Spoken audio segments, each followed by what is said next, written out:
జూబ్లీహిల్స్ కాంగ్రెస్ అభ్యర్థి ఎన్నిక తుది అంకానికి చేరింది. ఇవాళ సీఎం రేవంత్ రెడ్డితో ముగ్గురు ఇన్ఛార్జ్ మంత్రులు సమావేశం కానున్నారు. ముఖ్యమంత్రికి 4 పేర్లను మంత్రులు ప్రతిపాదించారు. సీఎంతో చర్చల అనంతరం ఏఐసీసీకి సీల్డ్ కవర్లో అభ్యర్థుల లిస్టు పంపనున్నారు. 4లో ఒకరి పేరును అభ్యర్థిగా ప్రకటించే అవకాశం ఉంది.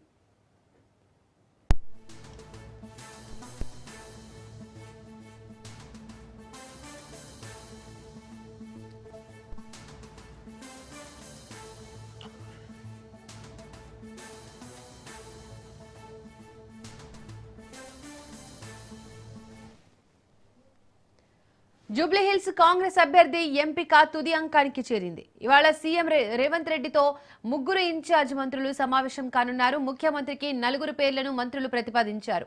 సీఎంతో చర్చల అనంతరం ఏఐసీసీకి సీల్డ్ కవర్లో అభ్యర్థుల లిస్టు పంపనున్నారు. 4లో ఒకరి పేరును అభ్యర్థిగా ప్రకటించే అవకాశం ఉంది.